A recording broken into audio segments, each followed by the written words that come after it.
All right, I got home from the Barkley Marathons last night for 12 straight hours into today. It was absolutely exhausting to be crewing at the Barkley, only marginally less exhausting than actually running the Barkley Marathons. Hey, I can speak from experience, and you're going to have to take my word for it. It is a big effort on the sidelines to make sure that the ones that are in the event can succeed. And boy, oh boy, did they. So about 4 months ago, John Kelly reached out to me and asked me if I would be interested in crewing for him at the Barkley Marathons, and his timing was absolutely perfect. I was giving serious consideration to heading down and wanting to be a part of the race from the other side, from the sidelines, which I've always considered to be the way that I wanted to end my time at Frozen Head. I actually reached out to Laz for last year's edition about being on site, but he was explicit in saying that there are no spectators allowed and you can only be there if you're running or crewing. Testament to him, he's got his rules and he applies them equally and evenly. It was nice to see that he was excited to have me back in the park. And the very first conversation that we had was he said that it's great to have you back and I hope you find. And then at the exact same time, we both answered with very different answers. My choice of words was closure and his was inspiration. And I found all the inspiration I need to happily walk away from my journeys at the Barkley Marathons. John made this possible, allowing me, asking me to be his crew, and then also his family, just really generous at helping out with the trip. Picked me up at the airport, allowed me to borrow a vehicle while I was there. Day one was really fun. John had all the Canadians and the Brits over for a shakeout run. And then I'm dealing with a bit of an injury right now, as is a few other people that were there. So John's father cracked out the go-karts, and we got to chase the runners around the farm property with the go-karts to try to keep up. So a really attention breaker for everybody on day one, before we then headed to the park for check-in and what will become the most historic version of the Barkley Marathons ever. A quick summary to those who don't know, my Barkley journey began in 2015 to apply for 16, ran with Jared, 17 with John, 18 with Guillaume and Ali, 19 stress fracture neck on my femur, couldn't make the race, 20 full training cycle, amazing fitness, really excited.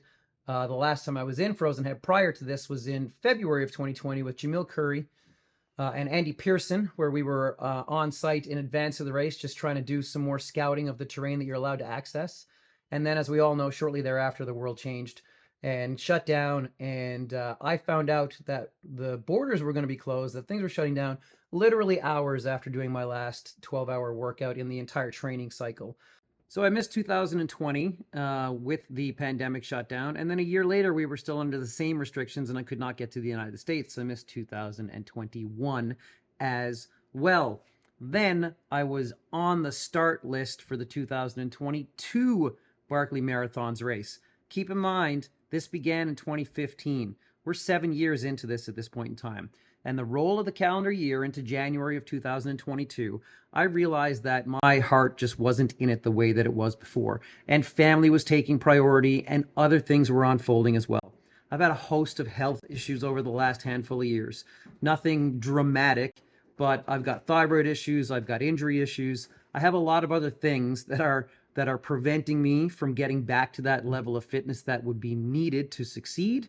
And I've also just lost the motivation at that point in 2022 to give everything necessary to be back there. So I announced on January 3rd, 2022, I had pulled myself out of the Barkley Marathons. And that, in fact, was the conclusion of my 7-year journey towards the attempt at becoming a finisher. So there's been a lot of changes at the Barkley over the years, certainly since the first time I lined up in 2016. Mindy Campbell shared a campsite. I shared a campsite with her, and we were talking about just how much it has changed and evolved over the years. When Jared and I and John and I did the Barkley Interloopal, you would go to your campsite and you would have a few minutes, and you would even expect to find some sleep at some point. Now, all crew and all runners get crewed at the gate. Nobody goes to their campsite anymore. It's more like an F1 stop than anything else, and you're up there and time is ticking, and it's at that knife edge now where the Barkley is essentially undoable. You cannot finish if you sleep, for the most part. John Kelly was the only person that got any sleep this year at the Barkley Marathons for 20 full minutes. Ihor didn't even get tired. Jared hoped to get some sleep out on the trail, but in the end didn't. So it's right at that knife edge, and along with that comes an evolution of and a change for how to ensure that you're not giving away time. Something that was a little bit challenging or difficult for me to accept was they were very adamant about everyone in camp being silenced for providing any social media updates whatsoever throughout the race. And they sent out a crew update, and they were very specific and explicit in what they had requested. And I know that people were hoping for, and I think deserve, more updates. And I found it quite difficult to not be able to comment about even just my own crewing experience for John Kelly, but especially on lap 5. I really wanted to be a part of the conversation and to share my insights from my own experience and how I thought things would play out. The bits and pieces of information that did make it out were technically against what was supposed to have occurred. I have definitely had a conversation and expressed how I think that it is not the best idea. But either way, that is one of the reasons that it was so difficult to get updates, and the only reason that I wasn't an actual part of the online conversation during the race. Um, so it was, I had a great experience there, but I really wished that I could have piped in and just been able to share experience and insights and the things that were going on behind the scenes, and have commented more freely just about what it was like to be crewing someone at the Barkley Marathons for the very first time. What is it like crewing for someone at the Barkley? It's incredibly stressful. It is not a vacation by any stretch. And even though you are only seeing a runner for minutes at a time, you're investing hours to get those minutes right. The very first lap for John was a 6 minute stop. And as I mentioned, nobody goes to their campground anymore. So all supplies have to be up at the gate. For me, that was 4 trips each way to get everything up. And then you've got to get everything laid out, and you've really got to be dialed in and know where everything is, give every option possible, give lots of support, and try to put your foot in their ass if they need it to get back out again. But yeah, just minutes per lap, basically seeing people coming through. And to be successful for those minutes took hours to accomplish. There were definitely some nice downtime while they were out on course, but I will say that crewing was rather exhausting. You're getting up at all hours of the night, and you are always operating with very little information, and you're always operating under best case scenarios. So what's the absolute best case scenario for them coming off of this lap?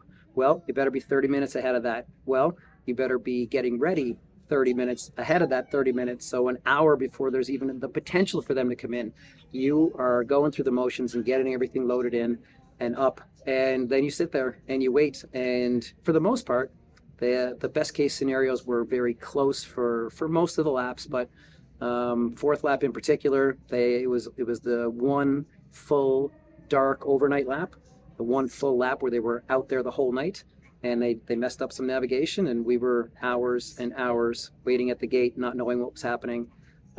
So yeah, it's not a vacation to crew for someone at the Barkley, and though it is the only way that you can partake at the Barkley as a non-runner, is to crew for someone.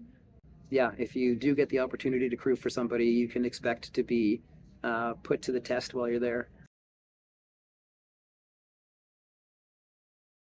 Clockwise versus counterclockwise at the Barkley Marathons. Why does it matter?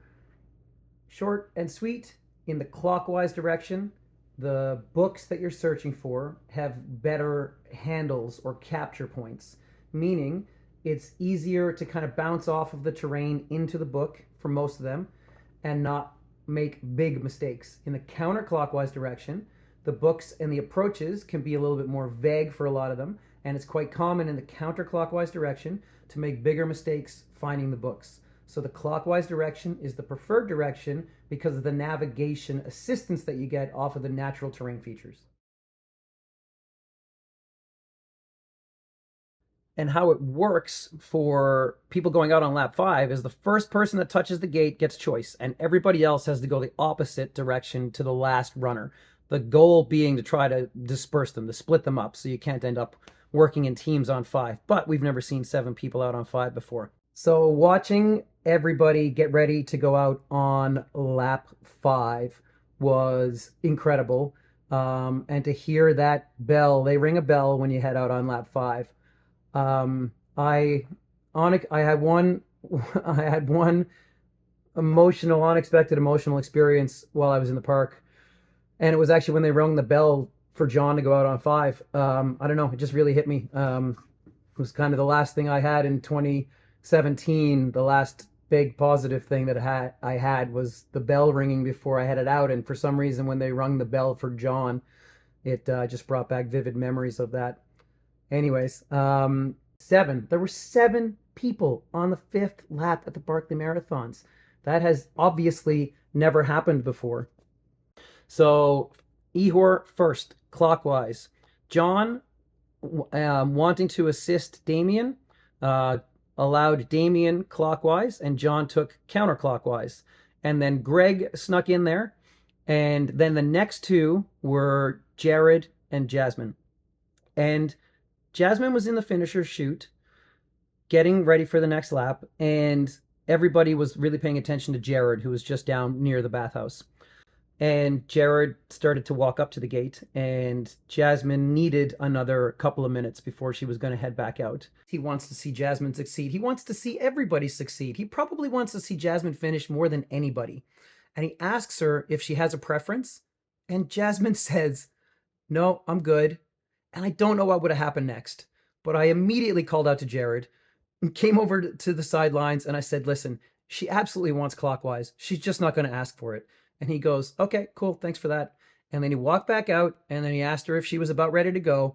And then he very graciously hung out for the minute and a half or whatever it took so that Jasmine could get the clockwise loop, which not only was what she wanted, but what all of us wanted. So, from what we had gathered in camp, when Jasmine went through on her 3rd lap in the clockwise direction past the fire tower, she was about 4 hours from the fire tower to the finish on her 3rd lap. On her 5th lap through the fire tower, she had 3 hours and 37 or 39, 3 hours and 30 high minutes to get to the finish line. So, on her 5th lap, she had to be over 20 minutes faster from the fire tower into the finish. And the general consensus in camp was she was going to miss by a little bit. And I knew deep down in my heart that she had it. I knew what that sensation was. I knew where the motivation was. She later said, she's like, "I had 3.5 hours to get to the finish line, or I had to start all over again." So now we've got 4 finishers in. We know Jasmine is the only other potential finisher. In the clockwise direction in daylight, you do not know where that runner is until they are on the pavement and they are imminent to the finish line. You could cut the tension with a knife, and all of a sudden, Carson Kelly, John's eldest son, kind of makes some noise down on the far side of the campground. And Tomo, my friend from Japan, kind of popped up, and I said, "Oh, no, let's not overreact. We don't know yet." And sure enough, Jasmine was on the pavement, and all of us were doing our time check, and we all realized that she had this, and the place exploded as that was happening. It is incredible what adrenaline can do to your body and your mind at that point, and to know. But she was at her threshold, not just for the full 60 hours, the threshold that she had to push through in the last 3.5 hours of that race. I don't think can ever fully be appreciated by people as to what that was. And seeing her come up the finish chute and knowing how much she had left out there was incredible to witness on the other side of the gate, and to see someone hit the gate and collapse within the 60-hour limit was everything I could have hoped for from my trip to Frozen Head this time.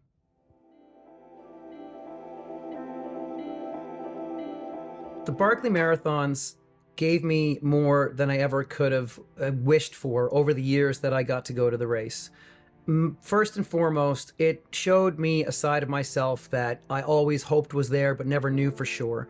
The way that you have to finish the Barkley Marathons is that maybe I'm not the guy to ask exactly, but the way that you have to get to the finish line at the Barkley Marathons is you more often than not have to be faster on lap 5 than lap 4. And it is an impossibility, and you know it, but you do it anyways. And the place that you have to go to internally, mentally, to accomplish that is somewhere that I've only been twice in my life, in 2016 and 2017 at the Barkley. And I understand that everyone who finished this year had to go there, especially Jasmine. And it's an incredibly empowering experience. But it is essentially a transcendent plane that you find yourself in, where your body is completely physically broken and you know that you can't take another step, but you somehow find a way to still push through all of that and respond in a manner that is completely inconsistent with anything you've ever established in your life to that point to date with what you can do when you're that broken. To be able to experience that multiple times, and then to be able to go back to Frozen Head this year for my farewell tour, to thank everybody that was a part of that over the years, from Laz and his crew on out, to then get to see the first ever female finisher of the race, to get to crew for John, to get to see my good friend Ihor win the race, to get to see my good friend Jared Campbell finish his 4th with a 12-year split between finishes. I mean, there is nothing better than what I just got to live while I was there in that park. Everything that I ever wanted and more from my experiences in Tennessee at Frozen Head, I leave completely thankful and enriched. There is nothing more there for me. I am going to watch from afar over the years to come, and I have the closure that I had hoped for, to go back and get to sit through it one more time. If you can't find the closure for me, that's on you, not on me at this point.